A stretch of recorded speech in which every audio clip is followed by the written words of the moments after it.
Hello students, I am Abhishek Parmar, your maths mentor. Welcome to Radhika Academy School. Today we are learning chapter number 11, area related to circle. And this is our question. Line the new sword. The sword is also known as the turf in a grass when harvested into rolls. It is held together by its root and its thin layer of soil. Sword is typically used for lawns, golf course and sports stadium around the world. When the new sword is laid, a heavy roller is used to press the sword down to ensure good contact with the ground bed. The radius of the roller is 28 centimeter. Radius given has, so we can write R is equals to 28 centimeter.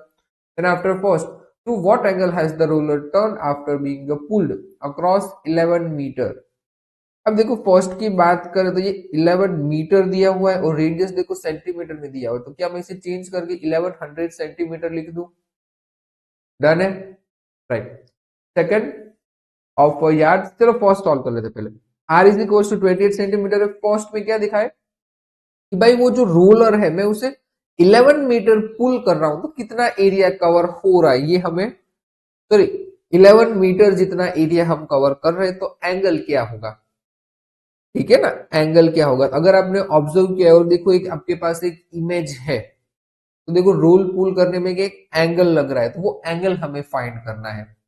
ठीक है, अब देखो अगर वो पुल कर रहा है तो यहां पे हम ना तो सेक्टर का यूज करेंगे ना तो सेगमेंट का यूज करेंगे. यहां पर हमें यूज करना है लेंथ ऑफ आर्क. फॉर्मूला है ना theta upon 360 multiply by 2 pi R. ठीक है, at the end roller roll कर रहा है, ठीक है, तो एक डिस्टेंस कवर हो रहा है, तो वो डिस्टेंस 11 मीटर दिया हुआ है, तो हमें थीटा फाइंड करना है. डन है, तो चलो स्टार्ट करते हैं फर्स्ट क्वेश्चन. फर्स्ट रेडियस आपके पास है 28 सेंटीमीटर. ठीक है, और वो जो डिस्टेंस है उसे मैं पी ले लेता हूं. ठीक है, 11 मीटर दिया हुआ है तो हमने उसे चेंज करके लिख दिया 1100 सेंटीमीटर, बिकॉज ऑफ सारे यूनिट हमें सेम रखने हैं.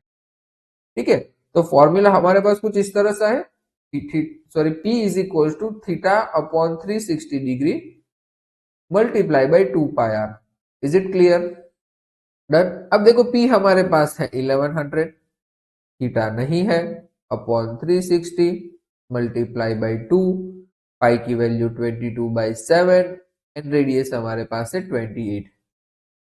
डन है. 7 1 जा 7 4 जा. डन. अब देखो 4 1 जा और 4 9 जा,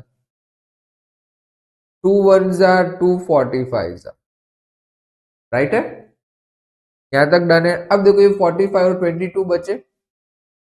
डन. अब देखो ये 1100, 45 नीचे है तो कहां आ जाएगा, ऊपर,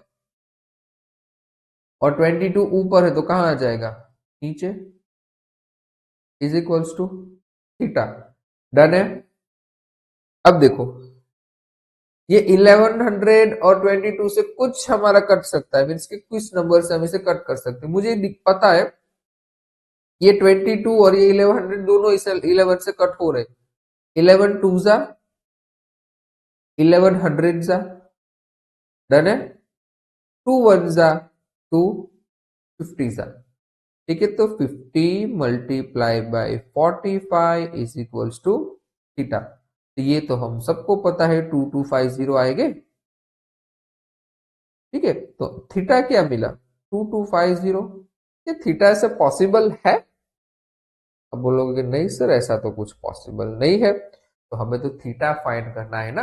तब देखो ये जो रूलर होता है वो 360 डिग्री में होता है, 360 डिग्री पूरा कवर कर रहा है, तो ये थीटा कितने एंगल का मुझे रखना है वो फाइंड करना है. तो मैं क्या इसे अगर मैं 360 से डिवाइड कर दूं, क्या इसे मैं 360 से डिवाइड कर दूं तो मेरा काम हो जाएगा. ये जो क्वोशिएंट है वो मुझे चाहिए.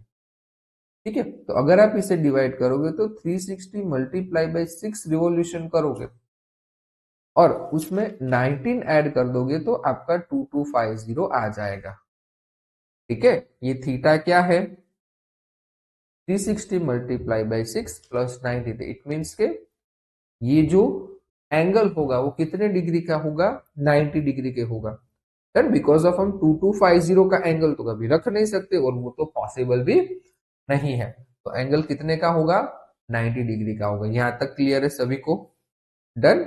अब सेकेंड क्वेश्चन पे आगे बढ़ते हैं। सेकेंड क्वेश्चन देखो, सेकेंड क्वेश्चन क्या है, it is turn through by 3 revolution and 45, यहाँ पे एंगल है 45 डिग्री, ठीक है, 45 degree, find the length of the roller wheel press. अब देखो यहाँ इस बार उल्टा हो गया, पहले के क्वेश्चन में हमने क्या किया था, रिवोल्यूशन और एंगल फाइंड किया था, तो इस क्वेश्चन में रिवोल्यूशन एंड एंगल गिवन है, हमें लेंथ फाइंड करनी है। तो यहाँ पे थीटा मोस्टली स्टूडेंट 45 लेकर चल जाएंगे, थीटा 45 नहीं है, देखो क्लियरली मेंशन है, it is turn through by revolution 3 revolution and 45 degree, 3 revolution and 45 degree, तो थीटा आपका कभी भी 45 डिग्री नहीं होगा।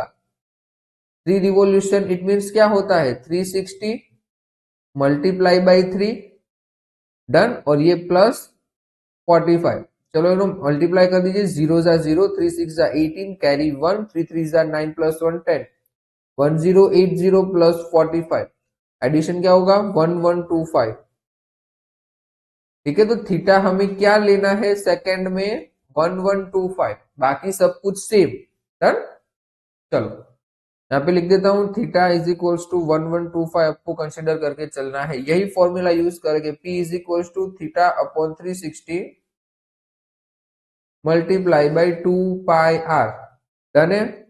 P तो इस बार हमें फाइंड करना है, थीटा हमारे पास है 1125 अपॉन 360 मल्टीप्लाई बाई 2, पाई की वैल्यू 22/7 एंड रेडियस है 28, डन है।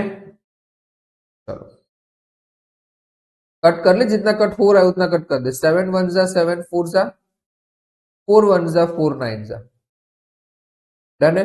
अभी भी देखो 2 और 19 से कुछ हो रहा है, या फिर 5 से कट कर दो तो भी चलेगा, 5 से कर दे या 2 से, 2 से कर दे, चलो 2 1 जा 2, 45 जा, तो देखो बचा क्या, पहले ये लिख लेते 1125 अपॉन 45 मल्टीप्लाई बाई 22। अब देखो मुझे दिख रहा है कि 1125 और 45 दोनों 5 से डिविजिबल है, तो हम 5 से कट कर देंगे, 5 9 जा एंड 5 से कट करेंगे तो 5 2 जा, अगेन 5 2 जा एंड 5 5 जा, राइट। ये हमारा P आ गया, इतना यहाँ पे लिख रहा हूं, तो P इज इक्वल टू मुझे क्या मिला 225 मल्टीप्लाई बाई 22 डिवाइड बाई 9, तो देखो P इज इक्वल्स टू 9 से देखो एक डिविजिबल है, 2 plus 2 4, 4 plus 5 9, divisibility rule use हो रहा है तो डायरेक्ट 9 से कट कर दीजिए, 9 2 जा 18 और 9 5 जा 45, डन। तो बचा क्या 25 मल्टीप्लाई बाई 22, और ये सबको पता है 550 क्या होता है 550 सेंटीमीटर, या फिर आप इसे मीटर में चेंज कर दो तो 5.5 मीटर, ये आपके ऊपर है, डन। एग्जाम में कौन से यूनिट में लिखना है ये आपके ऊपर है, पहले डिस्टेंस मीटर में गिवन था, हमने मीटर में भी चेंज कर दिया और सेंटीमीटर में भी लिख दिया, ठीक है। क्वेश्चन थोड़ा सा अटपटा है, रिवोल्यूशन और थीटा ये सब आपको ढूंढना पड़ेगा, डन है, बट क्वेश्चन इजी है, एग्जाम में पूछा जा सकता है as a case study, so be prepare. Till the next video में, टिल देन बाय बाय।